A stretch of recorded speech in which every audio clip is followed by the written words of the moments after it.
हिंदी विषय पढ़ रहे हैं जिसमें हम लोगों ने पिछली क्लास में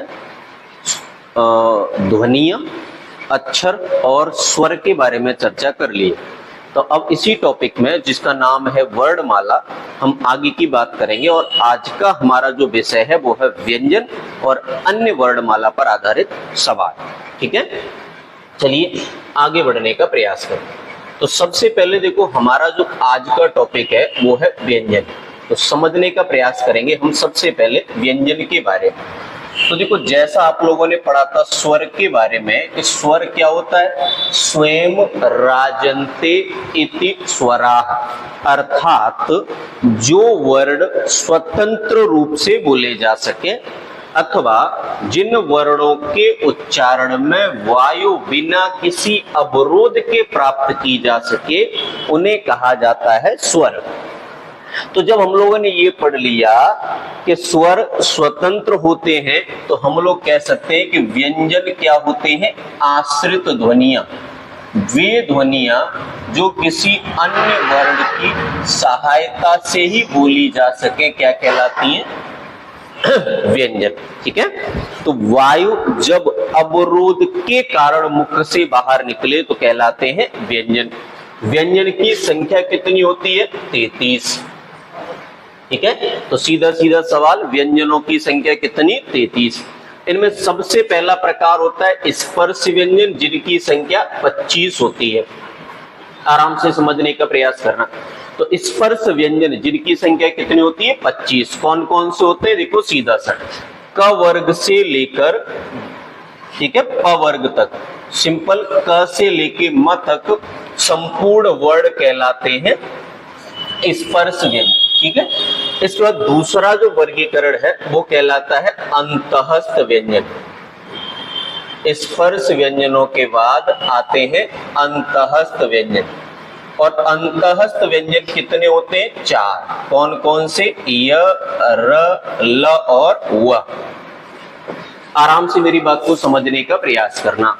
तो यह क्या है, हम लोगों ने पढ़ा कि ने अंतःस्थ क्यों कहा जाता है, क्योंकि य का निर्माण होता है ए प्लस अ से, र का निर्माण होता है रे प्लस अ से, ल का निर्माण होता है ल प्लस अ से, और व का निर्माण होता है ओ प्लस अ से। तो ये वर्ण, इनके अंदर अन्य वर्ण समाहित होते हैं, इनके अंदर अन्य वर्ण बैठे होते हैं, अतः इस वजह से इन्हें अंतःस्थ व्यंजन कहा जाता है। ठीक है, उम्मीद है आपको ये वाली बात समझ में आई होगी। थोड़ा ज्यादा डिले नहीं कर रहा हूं क्योंकि मैं पिछली क्लास में इनके बारे में चर्चा कर चुका हूं। ठीक है, चलिए अंतःस्थ के बाद फिर आते हैं आपके ऊष्म व्यंजन। देखो ऊष्म कौन से, जिनके उच्चारण से मुख से ऊष्मा के निकलने का आभास होता है। तो ऊष्म व्यंजन कितने होते हैं, 4। कौन कौन से, स, स, ह। ठीक है, तो अंतःस्थ व्यंजन है य, र, ल, व। अंतःस्थ क्यों है, क्योंकि इनके अंदर कोई अन्य वर्ण छुपा होता है। ऊष्म के कौन कौन से, जिनके उच्चारण करने से मुख से ऊष्मा के निकलने का आभास होता है उन्हें कहते हैं ऊष्म व्यंजन। तो हम लोगों ने पढ़ा व्यंजन कितने, 33। देखो 25 हो गए आपके स्पर्श, 4 हो गए आपके अंतःस्थ और 4 हो गए आपके ऊष्म। इस प्रकार से वर्णमाला के अंतर्गत 33 व्यंजनों का जिक्र किया जाता है। चलिए आगे बढ़ते हैं। इसके बाद देखो फिर आराम से समझना कि जो प्रत्येक वर्ग का पंचम वर्ण होता है, प्रत्येक वर्ग का पंचम वर्ण, उस पंचम वर्ण को कहा जाता है इस टॉपिक के अंतर्गत अनुनासिक व्यंजन। देखो प्रत्येक वर्ग का पंचम वर्ण कहा जाता है अनुनासिक व्यंजन। अनुनासिक क्या होते हैं, तो देखो महर्षि पाणिनि द्वारा कहा गया मुख नासिक वचनो अनुनासिक, अर्थात जिन व्यंजन वर्णों का उच्चारण मुख और नासिका के द्वारा होता है उन्हें कहा जाता है अनुनासिक व्यंजन। ठीक है, तो कैसे याद रखेंगे, प्रत्येक स्पर्श व्यंजनों में, स्पर्श व्यंजनों में से प्रत्येक वर्ग का पांचवा वर्ण, प्रत्येक वर्ग का पांचवा वर्ण कहलाता है अनुनासिक व्यंजन। ठीक, चलिए बढ़िया, आगे की बात को समझना ध्यान से। अब यहाँ पे संयुक्त, इसके बाद अगला जो हेडिंग है वो है संयुक्त व्यंजन। संयुक्त अर्थात मिलाकर बनाए गए। तो हम लोगों को पता ही है संयुक्त वर्ण कितने होते हैं, 4। कौन कौन से? छ, समझना मेरी बात, छ, त्र, ज्ञ और स्र। अब एक चीज ध्यान से समझना, अगर हम लोग जिक्र करें, जैसे मैं बोलूं कि हिंदी वर्णमाला के अंतर्गत कितने संयुक्त वर्णों का जिक्र है, तो कितने संयुक्त वर्ण है? 3 ही तो है, छ, त्र और ज्ञ। ये स्र तो बाद में बनाया गया है, ठीक है। तो अगर मान लो, ऐसा होता नहीं है लेकिन रेयर कंडीशन, मान लीजिए कि पेपर में आपको 4 ऑप्शन ही ना मिले, तो ऐसी कंडीशन में क्या होगा? 3 लगा देंगे, और दोनों मिले तो भैया 4 ही लगाएंगे, ठीक है। चलिए आगे। अब जैसे यहाँ पर है कि छ, अब देखो छ बेसिकली किससे मिलके बना होता है? क और स से। कई बार परीक्षाओं में यही सवाल पूछा गया। त्र, त और र से, ठीक है। ज्ञ, ज और य से। आराम से समझना, स्र, स और र से। तो वे व्यंजन वर्ण, समझना, वे वर्ण जिनका संयुग्मन अन्य वर्णों से हुआ है उन्हें कहते हैं हम लोग संयुक्त व्यंजन। समझने वाली बात देखो आगे यहाँ से क्या है उस पर ध्यान देते हैं कि अगर कभी ऐसा हो कि विकल्प में ये न मिले तो ये मिलेगा, ठीक है। इसको हम लोग वृद्धाक्षर बना लेंगे, और अगर इसको वृद्धाक्षर बना लिया तो फिर अ अलग हो जाएगा, ठीक है।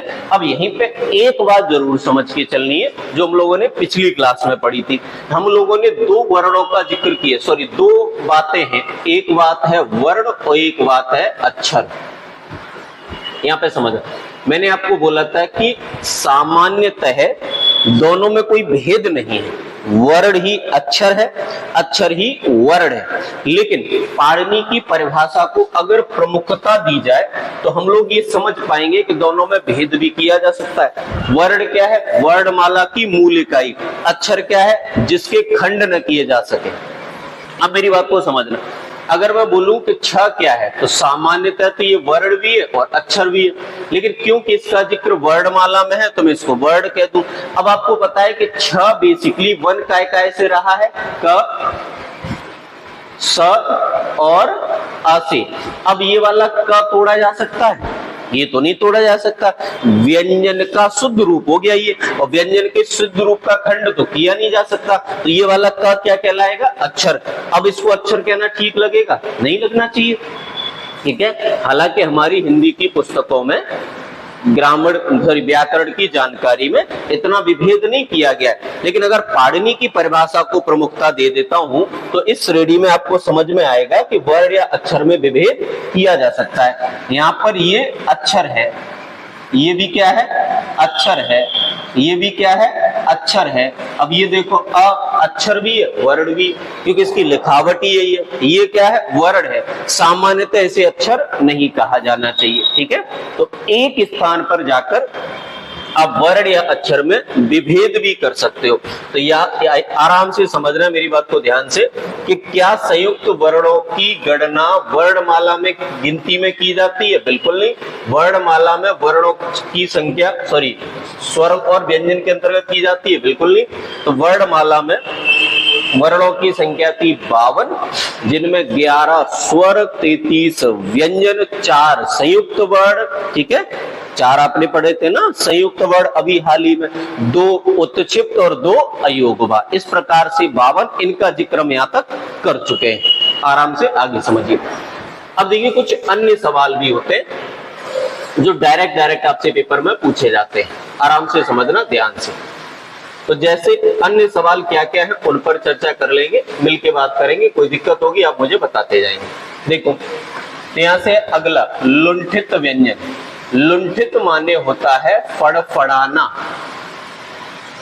ठीक है। अन्य अन्य अर्थ होते या रगड़ना, स्वर तंत्रों में रगड़ उत्पन्न हो, अथवा हमारी जिह्वा फड़फड़ाए, उस वर्ण को कहा जाता है लुंठित। तो लुंठित व्यंजन कितने हैं? र। र का उच्चारण करते समय जीभ फड़फड़ाती है, अतः र को कहा जाता है लुंठित व्यंजन। पार्श्विक, पार्श्विक का मतलब होता है दोनों किनारे, और यहां पर दोनों किनारे से तो लेना देना है नहीं, दोनों किनारे से हवा अर्थात जीभ ऊपर उठ जाती है और दोनों किनारे से हवा निकल जाती है। तो ऐसा वर्ण जिसके उच्चारण में जिह्वा ऊपर उठ जाए और उस जिह्वा के दोनों किनारे से हवा निकल जाती हो, ऐसा वर्ण कौन सा है? ल। तो पार्श्विक व्यंजन ल, लुंठित व्यंजन र। आगे काकल्य ध्वनि। काकल्य ध्वनि क्या है? काकल नामक स्थान से उच्चरित होने के कारण, काकल से उच्चरित होने के कारण। काकल किसका नाम है? स्थान का। जैसे ह की ध्वनि आती तो कंठ से है, लेकिन कंठ में कहां से? तो जवाब हो जाएगा कंठ में कहां से? काकल नामक स्थान से। तो जो भारत में है भारतीय है ना, जो जर्मनी में है जर्मन है, ऐसे ही जो काकल से उच्चरित होता है वो काकल्य है। उम्मीद है ये वाली बात आपको पकड़ में आई होगी। अरबी फारसी व्यंजन। तो अरबी फारसी की पहचान क्या है? सिंपल है, नुक्ता लगा मिलेगा। क्या होगा? नुक्ता। जैसे आप आराम से समझने का प्रयास करना। जैसे एक शब्द है राज, ये किसी का नाम है, और एक शब्द है राज, दोनों की ध्वनियों में अंतर आता है। ये है राज किसी का नाम, ये है राज, राज राज ये किसी का नाम है, और इसको अंग्रेजी में कहते हैं सीक्रेट, हिंदी में कहते हैं रहस्य। आगे मेरी बात समझ में? तो यहां से आपको समझना है कि अरबी फारसी के वर्णों को पहचानने का सामान्य तरीका है नुक्ता पहचानिए।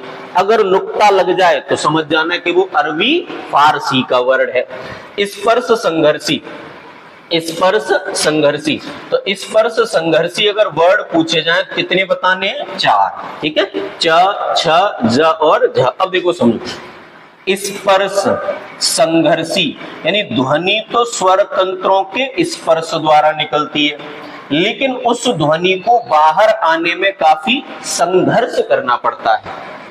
अर्थात जिन वर्णों के उच्चारण में वाक्य यंत्रों से निकलने वाली ध्वनि को संघर्ष करना पड़े, काफी मेहनत के बाद वो मुख से बाहर आती हो, तो उसे कहा जाता है स्पर्श संघर्षी ध्वनि, और उनका उच्चारण हो गया स्पर्श संघर्षी व्यंजन। तो कितने व्यंजन स्पर्श संघर्षी हैं? 4। कौन कौन से? च, छ, ज और झ। ठीक है, यहां तक आपको ये बात समझ में आई होगी। आगे की बात करते हैं, समझना ध्यान से, गौर से। अब देखो इसी में कुछ बातें और हैं, उनको और चर्चा में ले लेते, फिर हम लोग आगे का जिक्र आगे कर लेंगे। आप मेरी बात को समझने का प्रयास करना, कोई दिक्कत होगी तो हम लोग दोबारा से मिलके बात कर लेंगे। ठीक है, आराम से समझना। देखो इसके बाद फिर आपके आ जाते हैं, आगे कहा जाता है अर्ध स्वर। अर्ध स्वर। अब देखो अर्ध स्वरों की संख्या कितनी है? 2। कौन कौन है? य और व। य और व अर्ध स्वर क्यों है? आराम से समझिएगा। देखो कारण कहीं ना कहीं आपको पहले से ही पता है। क्या कारण है? य बनता है ए और अ से, वह बनता है ओ और अ से। तो य की जो ध्वनि है वो क्या है? ए अ, ए अ। ए और अ को संयुक्त रूप से पढ़ लिया जाए तो कहलाता है अर्ध स्वर। ठीक है, अब देखो अर्ध स्वर क्यों कहा गया, कारण समझिए। देखो भैया सिंपल बात है ना, इसका निर्माण कैसे हुआ है? स्वरों से, लेकिन ये स्वर नहीं है। स्वर क्यों नहीं है? क्योंकि स्वतंत्र नहीं है। स्वर हमेशा विवर्ण होते जिन्हें स्वतंत्र रूप से बोला जा सके, तो स्वतंत्र रूप से बोले जाने वाले वर्ण कहलाते हैं स्वर।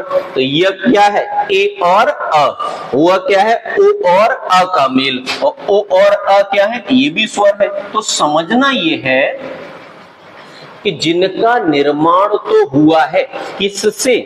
स्वरों से, लेकिन स्वर नहीं है।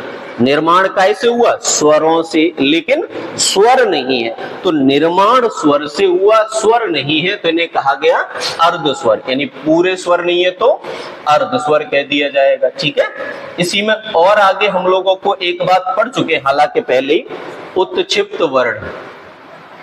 अब मैंने आपको समझाया उत्क्षिप्त कोई नाम दिया जाता है द्विगुण।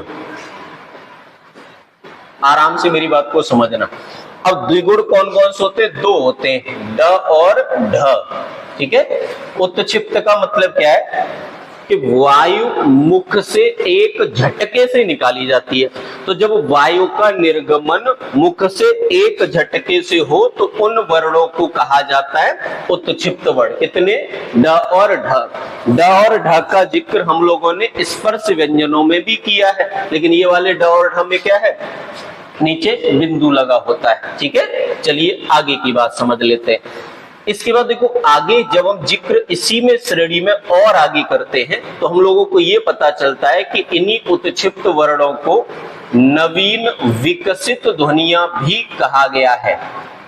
तो अगर आपसे पेपर में पूछा जाए कि नवीन विकसित ध्वनियां कौन सी हैं, तो आप जवाब दे देना उत्क्षिप्त वर्ण। ठीक है, चलिए आगे की बात करते हैं। इसके बाद देखो आगे और सवाल पूछे जाते हैं आपसे वर्तस्य व्यंजन।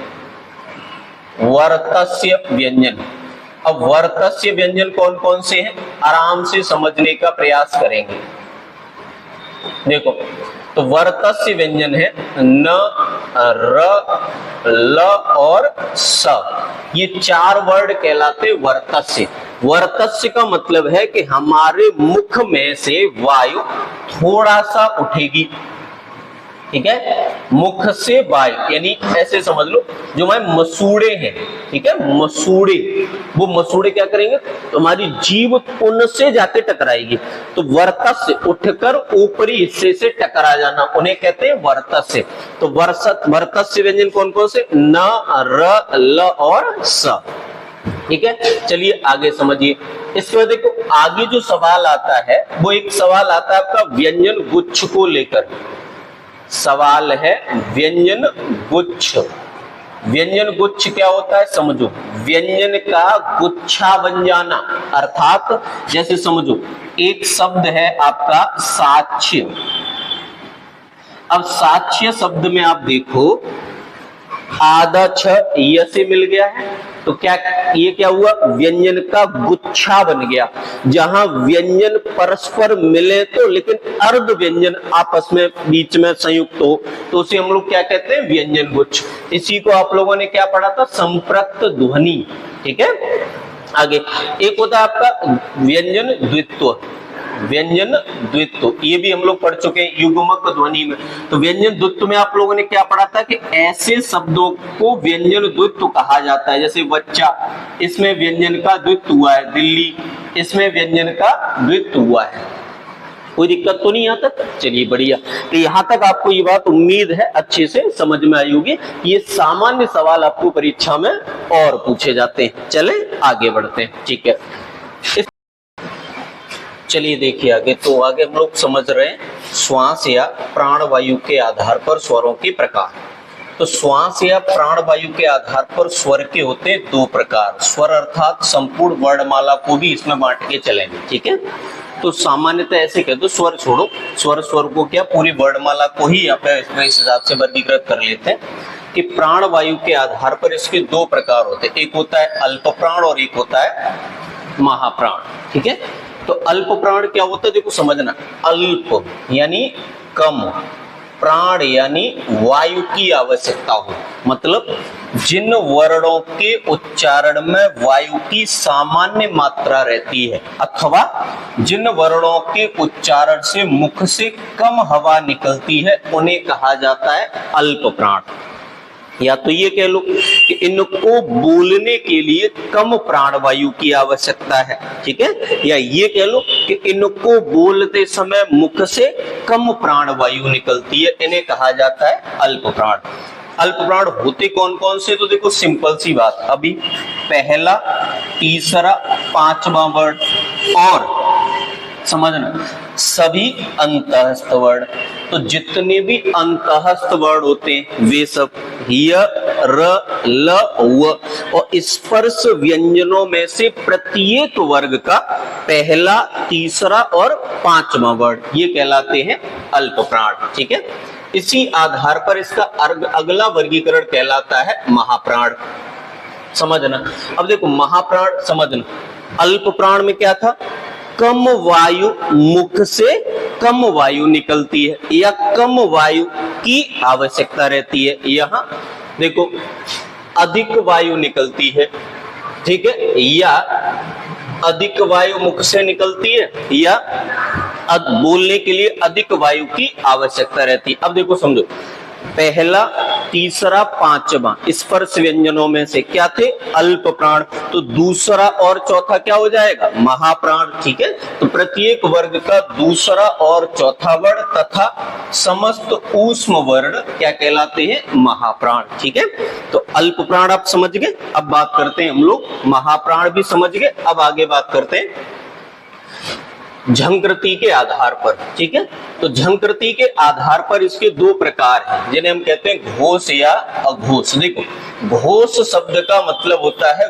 गूंज, कहते हैं ना घोषणा कर दी गई, तो घोषणा शब्द क्या हुआ, उद्घोष, जैसे कहते हैं उद्घोष हो गया, जैसे पहले आक्रमण हुआ करते तो उन्होंने उद्घोष कर दिया, इसका मतलब क्या, तेज चिल्ला के कह दिया, घोषणा कर दी गई। ठीक है, तो इसका मतलब है, घोष शब्द का मतलब है नाद या गूंज। अब ये दो प्रकार के होते हैं, देखो समझो, एक तो होता है घोष जिसे हम कहते हैं सघोष, घोष अर्थात जिन्हें कहा जाता है सघोष। ठीक है, एक ही बात है, मतलब कहने का ये हुआ। और दूसरे होते हैं अघोष। अब देखो अघोष में क्या होता है, आराम से मेरी बात को समझना, अघोष में क्या होता है, स्वर तंत्रियां झंकृत नहीं होती, अर्थात जो हमारे स्वर तंत्र है ना, उनमें झन्नाहट, उनमें कंपन नहीं होता या बहुत कम होता है, इतना कम कि महसूस नहीं होता। ठीक है, या तो नहीं होता या होता भी होगा तो बहुत कम होता है। सघोष में क्या होता है कि इनमें गले के कंपन से गूंज सी होती है, तो इनके उच्चारण में कंपन उत्पन्न होती है स्वर तंत्रों में, उन्हें कहा जाता है सघोष। और जिनके उच्चारण में ये कंपन नहीं होती उन्हें कहा जाता है अघोष। आराम से समझ। अब देखो समझो, अघोष कौन कौन से होते हैं, प्रत्येक वर्ग का पहला और दूसरा वर्ण, प्रत्येक वर्ग का पहला और दूसरा वर्ण। ठीक है, और सघोष कौन कौन से होते हैं, प्रत्येक वर्ग का तीसरा, चौथा और पांचवा वर्ण। ठीक है, मेरी बात आपको यहां तक समझ में आई होगी। अब इसी क्रम में देखो एक बात हम लोग यहाँ समझ लेते हैं, तो जैसा हम लोगों ने समझा उसी कैटेगरी को यहाँ पे समझ लो कि एक तो हो गया आपका अल्प प्राण और महाप्राण, प्राण वायु के आधार पर। तो अल्प प्राण वे हो गए जहां कम प्राण वायु की आवश्यकता होती है, महाप्राण वे हो गए जहां अधिक प्राण वायु की आवश्यकता होती है। एक होता है आपका अघोष और सघोष। अघोष यानी स्वर तंत्रों में कंपन न हो, और घोष या सघोष यानी स्वर तंत्रों में कंपन हो। अब समझना, देखो अल्प प्राण क्या है, प्रत्येक वर्ग का पहला, तीसरा और पांचवा वर्ण। अघोष क्या है, प्रत्येक वर्ग का पहला और दूसरा वर्ण। महाप्राण क्या है, प्रत्येक वर्ग का, अब देखो पहला, तीसरा, पांचवा उधर हो गया, तो दूसरा और चौथा वर्ण। तो यहाँ पे कौन कौन रह गया, तीसरा, चौथा और पांचवा वर्ण। ठीक है, आगे सभी अंतःस्थ वर्ण क्या कहलाते हैं, तो सभी अंतःस्थ वर्ण, आराम से मेरी बात को समझना, य, र, ल, व अल्प प्राण कहलाते हैं। सभी ऊष्म वर्ण स, स, ह महाप्राण कहलाते हैं। ठीक है, अब इधर आ जाओ, ध्यान से देखना गौर से, तो उनमें से जो उधर हैं, देखो याद करने का तरीका भी बताऊंगा, जो इधर है उन्हें इधर पहुंचा दो, जो इधर है उन्हें इधर पहुंचा दो। ठीक है, य, र, ल, व यहां पहुंचा दो, तो य, र, ल, व। अच्छा, ह का ध्यान रखना है, देखो ह यहाँ तो महाप्राण में, लेकिन ह यहाँ अघोष में नहीं आता, ह कहाँ आता है, सघोष में। तो ह जो है महाप्राण में अल्प प्राण और महाप्राण के अंतर्गत महाप्राण में आता है, और अघोष और सघोष के अंतर्गत सघोष में आता है। क्लियर हुई मेरी बात, सिंपल बात। ये अघोष और सघोष के बारे में जो हमने व्याख्या करी है उसका जिक्र यहाँ तक कर लिया। चलिए अब बात करते हैं आगे की ओर, समझना मेरी बात को ध्यान से। तो हम लोगों ने क्या पढ़ा कि अगर व्यंजन वर्णों को वर्गीकृत करने का मैं प्रयास करूं तो हम लोगों ने पढ़ा था, देखो अघोष कौन कौन से, पहला और दूसरा, यानी क ख अघोष है, च छ अघोष है, ट ठ अघोष है, त थ अघोष है, प और फ अघोष है। पहला दूसरा वर्ड अघोष होते हैं और तीसरा चौथा पांचवा वर्ड सघोष होते हैं। चलिए आगे की बात करते हैं, ठीक है। अल्प प्राण कौन कौन से, पहला तीसरा और पांचवा, पहला तीसरा और पांचवा, ठीक है। तो यहां तक हम लोग ये डाटा समझ गए। दोबारा से एक बार थोड़ा सा रिवाइज कर लीजिए। अल्प प्राण पहला तीसरा पांचवा वर्ड, पहला तीसरा पांचवा वर्ड, और सभी अंतःस्थ वर्ड, ये क्या है, अल्प प्राण। दूसरा और चौथा वर्ड और सभी ऊष्म वर्ड, ये क्या कहलाते, महाप्राण। अघोष पहला दूसरा वर्ड क्या है, अघोष है, पहला और दूसरा वर्ड अघोष है, तथा तीन वर्ड और है, स तीनों अघोष में आते हैं। तीसरा चौथा पांचवा सघोष है और सभी अंतःस्थ वर्ड तथा ह ये सब मिलके सघोष में आते हैं, ठीक है। एक और बात याद रखनी है, जैसे हम लोगों ने स्वरों में पढ़ लिया था कि सभी स्वर किस कैटेगरी में आते हैं, तो सभी स्वर हमेशा किस कैटेगरी में आते हैं, सघोष वर्णों की कैटेगरी में, ठीक है। आगे की बात समझ लो। स्वर तंत्र के आधार पर वर्णों का वर्गीकरण, स्वर तंत्र के आधार पर, आराम से मेरी बात को समझना। तो स्वर तंत्र के आधार पर क्या होता है, देखो हमारे मुख में कुछ स्वर तंत्र होते हैं, जिनमें से एक है आपका कंठ, एक है आपका तालु, एक है आपका मूर्धा, एक है आपका दंत या दंत्य, एक है आपका ओष्ठ, ठीक है। अब यहां से आगे सामान्यतः जो स्वर तंत्र है वो 5 है, इनका क्रम याद रखना, और भी है, सामान्यतः 5 है, समझना, ये नहीं कि 5 ही लगाएंगे, वो मैं आगे भी डिस्कस कर लूंगा कि कैसे क्या वर्गीकरण करना है। तो यहां से देखो, अगर अब सबसे पहले बात करेंगे स्वरों की, तो देखो स्वरों में आ यहां ले आओ,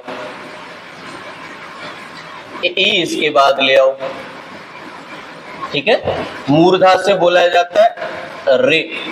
ल का जिक्र हिंदी वर्णमाला में नहीं है, लेकिन अगर मान लो आपको पूछा जाए कि बताइए ल का उच्चारण स्थान क्या है, तो उसका भी जवाब क्या देना, मूर्धा। दंत्य से कोई स्वर नहीं बोला जाता है, दंत्य से कोई स्वर नहीं बोला जाता है, कोई स्वर नहीं बोला जाता है। ओष्ठ से सामान्यतः तो देखो 2 ही वर्ड है, उ, ठीक है। अब एक चीज और ध्यान से मेरी बात को समझना है आपको गौर से, यहां समझते हैं आगे की बात। तो आगे देखो, सीधी सी बात है, मेरी बात को समझने का प्रयास करना ताकि मैं आपको पूरी बात ठीक से समझा पाऊं, ठीक है। चलिए देखिए आगे। तो और देखो क्या है कि अगर मैं बात करूं इनके आगे के वर्ड, जैसे रह गया अपने पास ए और ए। अब हम लोगों ने पढ़ा था ना, ए और ए कहां आते हैं, मूल स्वरों में या संयुक्त स्वरों में, संयुक्त स्वरों में। अब जो वर्ण संयुक्त स्वरों में आते हैं, इसका मतलब वो अन्य 2 वर्णों के मेल से बने हैं। जैसे ए और ए 2 वर्णों के मेल से बने हैं। कौन कौन से 2 वर्ण, आ और ई। आ का उच्चारण स्थान क्या है, कंठ, और ए का उच्चारण स्थान तालु। इसीलिए ए को कहा गया भैया कंठ तालव्य। ए को क्या नाम दिया गया, कंठ तालव्य, ठीक है। आगे बात कर लो। आगे की बात है ओ और औ के बारे में। मेरी बात को बड़ी शांति से समझने का प्रयास करना।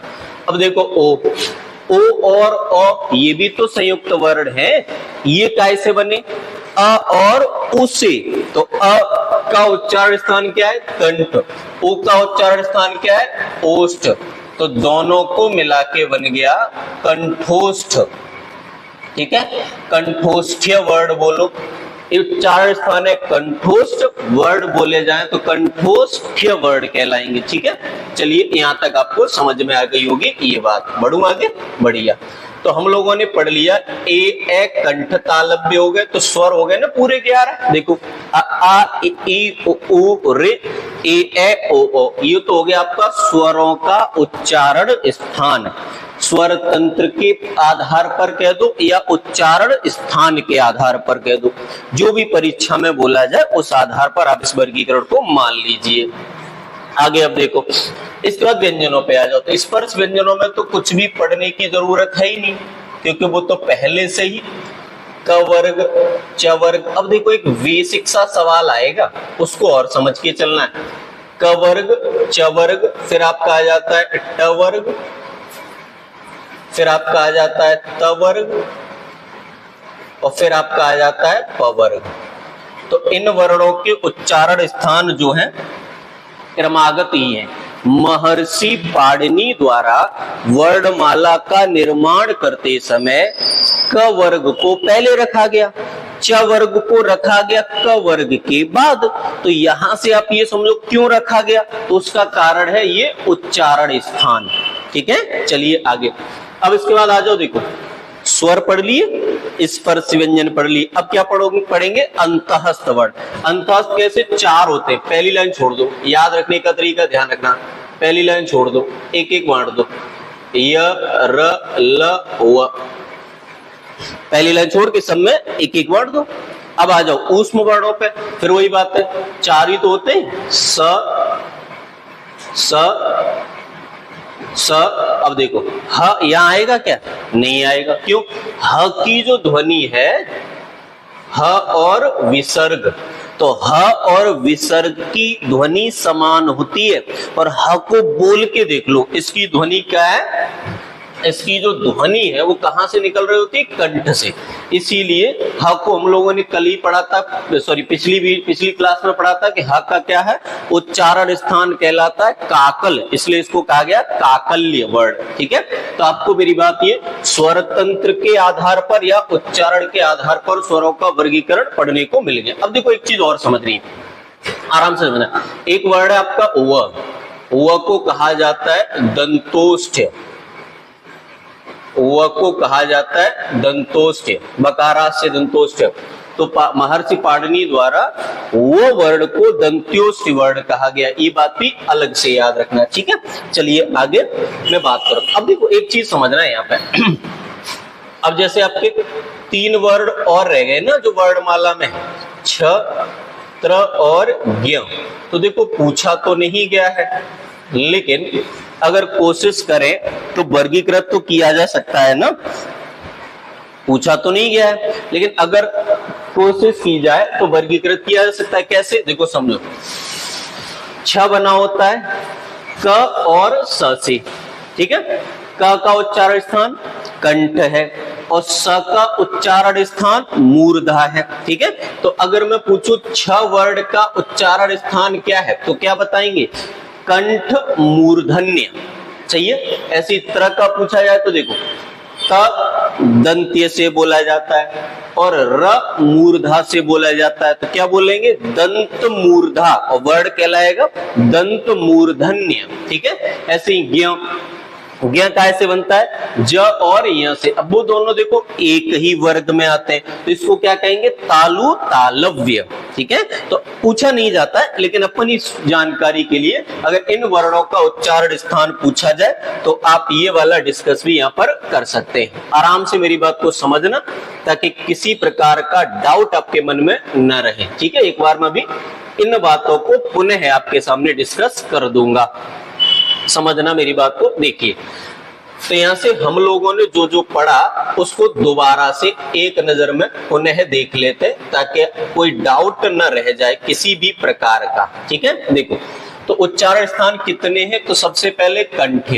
महर्षि पाणिनि द्वारा एक सूत्र दिया गया है, अकुह विसर्जनीयानाम कंठः। ठीक है, हालांकि मैं पढ़ा चुका हूं तो जल्दी जल्दी समझ लो। ठीक है, आ क ख ग घ य ह तथा विसर्ग, इनका उच्चारण स्थान कंठ है। तालव्य में इचुय सानाम तालो है, यानी इ च वर्ग य और स, इनका उच्चारण स्थान तालु है। मूर्धन्य में ऋटुर साणाम मूर्धा, ऐसी दंत्य में देखो, तो मैंने आपको जिक्र किया ना लृ का। लृ का जिक्र हिंदी वर्णमाला में नहीं है, लेकिन संस्कृत वर्णमाला में है। और हो सकता है परीक्षा में आपसे पूछ लिया जाए कि लृ का उच्चारण स्थान बताइए, तो क्या बताएंगे? दंत्य। ठीक है। ओष्ठ्य तो कौन कौन से? उ प फ ब ब म और उपदमानी, आगे जिक्र कर लूंगा इनका। नासिका में य ग न म। ठीक है। पंचम वर्ण और अंग, ये सब क्या है? नासिक के वर्ण, अनुनासिक वर्ण। प्रत्येक वर्ग का पांचवा वर्ण क्या कहलाता है? अनुनासिक वर्ण। कंठ तालु आपने पढ़ लिया है ना, ये सब हम लोग पढ़ चुके। कंठ तालु क्या है? ए और ए। क्यों है? क्योंकि ये संयुक्त स्वर है, और संयुक्त स्वर वे होते हैं जो बनते हैं अन्य वर्णों के मेल से। ठीक है। तो ये हो गया आपके संयुक्त स्वर। कंठोष्ठ कौन कौन से? ओ और औ पढ़ लिया। दंतोष्ठ कौन कौन सा है? व। ठीक है। दंतोष्ठ। जिह्वा मूलीय, देखो क और ख से पहले जब जब विसर्गनुमा ध्वनि होती है तो उन्हें कहा जाता है जिह्वा मूलीय, और प और फ से पहले जब जब विसर्गनुमा ध्वनि होती है तो उन्हें कहा जाता है उपदमानीय। तो ध्यान रखना है, उपदमानीय कौन से? प और फ से पहले विसर्गात्मक ध्वनि। जिह्वा मूली कौन कौन से? क और ख से पहले विसर्गात्मक ध्वनि, तो इसे कहा जाता है आपका जिह्वा मूल्य। नासिका में आप लोगों ने पढ़ लिया एक आपका अंग की बिंदी। ठीक है। तो महर्षि पाणिनि द्वारा, आराम से समझने का प्रयास करना है, महर्षि पाणिनि द्वारा स्वर तंत्र कितने बताए गए हैं? 8। ये देखो इंपॉर्टेंट बात है, पढ़ते ही रहते हैं, आगे और पढ़ते रहते हैं। तो समझो, अगर आपसे पूछा जाए कि पाणिनीय शिक्षा ग्रंथ में उच्चारण स्थान कितने प्रकार के बताए गए हैं, तो कितने? 8। हालांकि देखो ये सूत्र याद नहीं करना है, लेकिन ये सूत्र महर्षि पाणिनि द्वारा दिया गया। उसमें उन्होंने बोला कि अस्थो स्थानानि वर्णानाम उरः कंठ शिरस् तथा जिह्वा मूलम च दन्तस्य नासिकोडी च तालु च। अर्थात सिंपल सी बात क्या है कि उर यानी हृदय स्थल से कंठ, मूर्धा, जिह्वा मूल, दंत, नासिका, ओष्ठ और तालु, ये 8 वर्ण ये 8 उच्चारण स्थान है जहां से हम इन ध्वनियों का उच्चारण किया करते हैं। ठीक है। चलिए आगे बात करते हैं। इसके बाद देखो आगे का जो सवाल है उस पर हम लोग फोकस करके बात करेंगे। ठीक। देखिए, तो इसके बाद देखो आगे जो जिक्र है वो कहीं कहीं आपको सवाल पूछ लिया जाता है व्यंजन गुच्छ को लेके। बात को समझना, व्यंजन गुच्छ कहीं कहीं पूछा जाता है। ठीक है।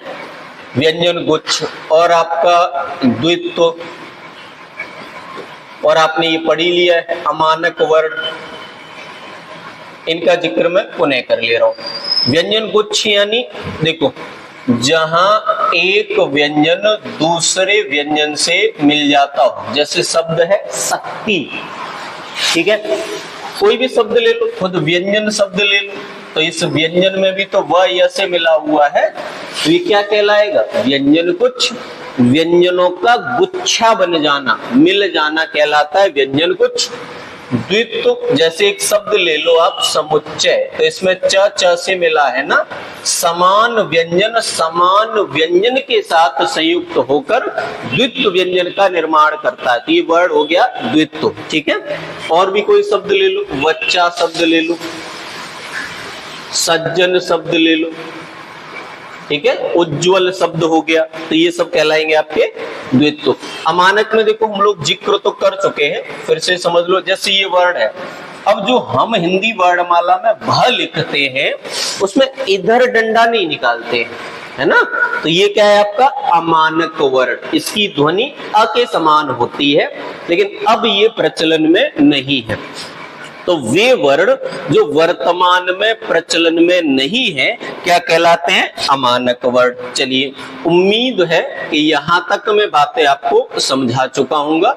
अब मैं बात करता हूं आगे की। समझना, कुछ शब्द हैं जो इसी टॉपिक से रिलेटेड है, उनके बारे में और बात कर लेते हैं। समझना, जैसे है वलाघात, जिसे कहा जाता है स्वराघात।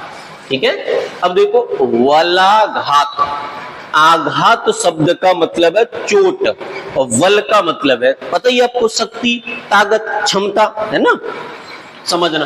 तो वलाघात क्या होता है कि शब्द बोलते समय अक्षर विशेष अथवा वाक्य बोलते समय शब्द विशेष पर जो बल पड़ता है उसे बलाघात कहते हैं। मतलब शब्द बोले तो किसी खास अक्षर पर विशेष बल डाल दें और वाक्य बोले तो किसी खास शब्द पर विशेष बल डाल दें, उसे कहा जाता है बलाघात। समझ गए? बलाघात कितने प्रकार का? दो, शब्द बलाघात और वाक्य बलाघात। समझना, शब्द बलाघात तुम्हें समझो, जैसे कोई भी शब्द, आप समझना ध्यान से कि कोई भी शब्द, जैसे शब्द है मेरा, अब इसके मैं वाक्य बोलता हूं, समझना ध्यान से, मेरा बैग है, और उसी कह दो मेरा बैग है, मेरा बैग है, तो यहाँ पे आपने रा पर विशेष बल दे दिया, तो ये क्या कहलाया? शब्द बलाघात। आराम से मेरी बात को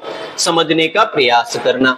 वाक्य बलाघात क्या होता है? वही विशेष बात के वाक्य बलाघात, वाक्य में किसी शब्द पर, जैसे एक सेंटेंस है, बाजार से वापस आकर कुसुम ने खाना खाया, और इसी को अगर हम दोबारा बोल दें, आराम से समझना, जैसे कुसुम ने ही बाजार से वापस आकर खाना खाया, आराम से समझो। जैसे सुनना, जैसे जिक्र अगर मैं करूं तो मेरी बात सुनना या समझना, ठीक है? ऐसे मान लीजिए कोई एक व्यक्ति आए और बोले कि मुझे राहुल से मिलना है, मैं पहुंच जाऊं और व्यक्ति बोले कि नहीं तुम नहीं लग रहे हो, मुझे तो ऐसा ऐसा डिस्क्रिप्शन बताया, तुम्हारा तो उससे मैच ही नहीं कर रहा है, तो फिर मैं क्या सेंटेंस बोलूंगा कि भाई मैं ही राहुल हूं, मैं ही राहुल हूं। तो ये ही शब्द में मैंने अपनी बात को जोर से बलपूर्वक कहने का प्रयास किया है। तो जब वाक्य में बलपूर्वक कहने का प्रयास किया जाए तो वाक्य बलाघात, और शब्द में बलपूर्वक बात कहने का प्रयास किया जाए तो शब्द बलाघात। ठीक है, आगे उम्मीद है आपको ये बात समझ में आ गई होगी। आगे देखो, अनुतान एवं सुर लहर। तो अनुतान एवं सुर लहर क्या होता है, मेरी बात को बड़े आराम से समझने का प्रयास करना, ठीक है? मैं और आप मिलके डाटा को बढ़िया तरह समझने का प्रयास कर रहे हैं। कहीं भी कोई दिक्कत है तो भैया आप मुझे बेहिचक बता सकते हैं, हम लोग मिलके उसको पुनः किसी और अन्य उदाहरणों के साथ चर्चा में ले आएंगे। देखो, अनुतान एवं सुर लहर। तो अनुतान का लेना देना है भाषा के उतार चढ़ाव से, भाषा के उतार चढ़ाव से। कि कभी कभी आप बात को अलग, पीके मूवी देखिए, पीके मूवी में आमिर खान द्वारा अच्छा शब्द को कितने अलग अलग प्रकार से वर्गीकृत किया गया है, तो वो सब क्या है? अनुतान एवं सुर लहर। ठीक है, जैसे मैं अपने एग्जांपल लेके समझाता हूं, जैसे समझना आगे। जैसे मैंने एक सेंटेंस ले लिया कि राम बाजार गया है, राम बाजार गया है, एक ये वाक्य है। ठीक है, एक और वाक्य ले लेता हूं, राम बाजार गया है,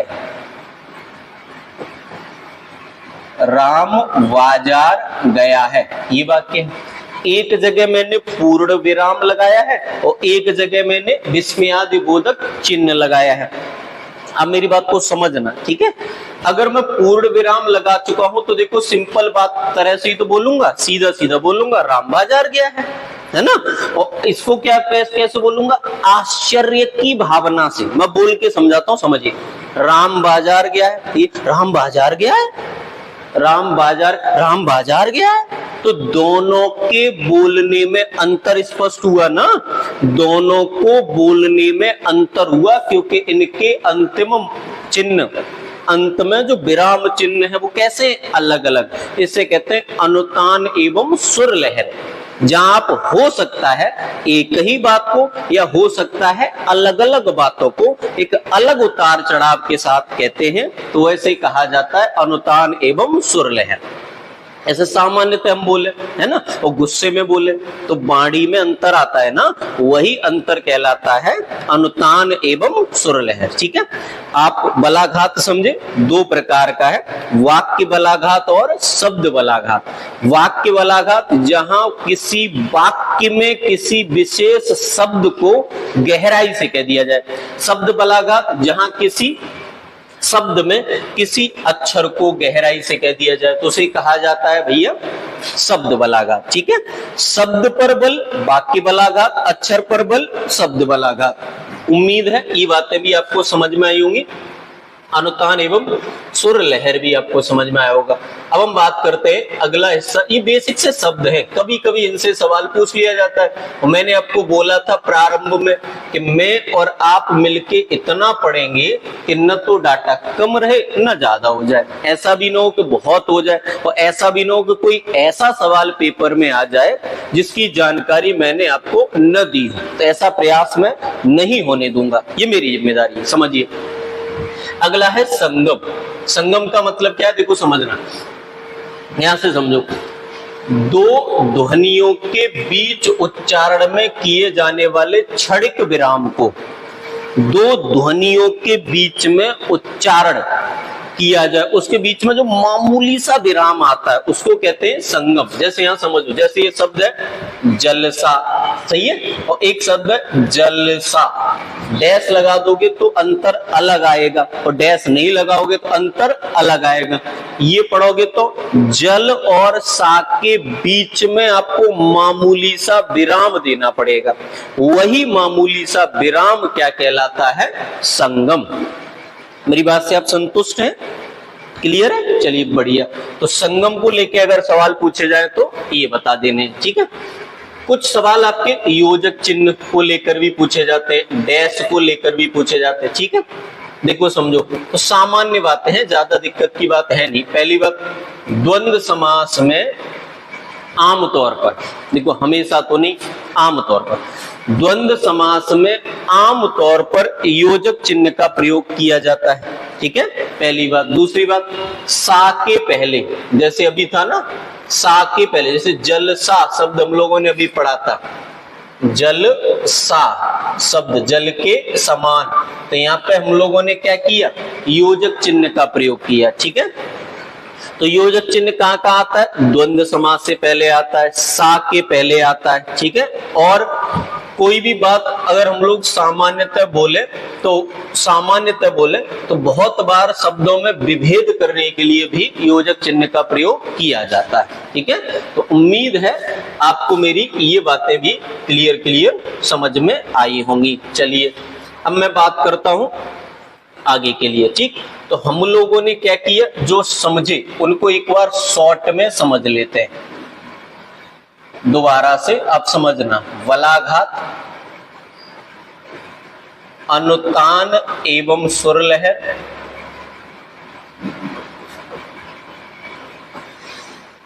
अनुतान एवं सुरलहर, एक शब्द आपने पढ़ा संगम, और एक शब्द आपने पढ़ा यहां पे योजक चिन्ह।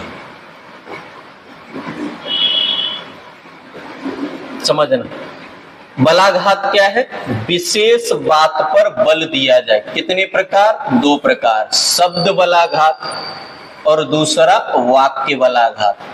शब्द बलाघात में बल दिया जाता है वर्ड पर, वाक्य बलाघात में बल दिया जाता है शब्द पर, पढ़ा चुका हूं। अनुतान एवं सुर लहर क्या है, उतार चढ़ाव, बात को कहने में जो उतार चढ़ाव आता है। संगम क्या है, ध्वनियों के बीच में विराम, क्षणिक विराम।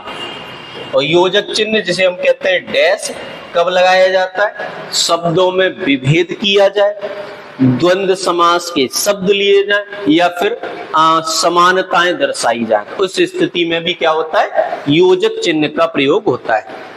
क्लियर है मेरी बात, यहां तक समझ में आया? कोई कंफ्यूजन हो तो बता सकते हैं। चलिए, तो यहां तक हम लोगों ने पढ़ लिया, अब समझिए आगे। तो देखो, मैंने पहला चैप्टर जिसका नाम है, मैंने ये वाला चैप्टर जिसका नाम है वर्णमाला कंप्लीट करा दिया, ठीक है। अब इसमें से सिर्फ आपको इसको 2-3 बार, कम से कम 2-3 बार देखना है और जरूरी चीजों को कई बार देखिए और मेरे साथ साथ उन्हें पढ़ने का प्रयास कीजिए, ठीक है। कोई भी डाटा अगर छूट गया होगा तो आप मुझे बता दीजिएगा, हम लोग उसको मिलकर कंप्लीट कर लेंगे। पहले मैंने पूरा प्रयास किया है कि कोई भी शब्द, ध्वनि, वर्ण, मात्रा जैसा कोई भी सवाल इस टॉपिक में आपका न छूटे, ठीक है। धन्यवाद, यहां तक हम लोगों ने पढ़ लिया। मिलते अगली क्लास।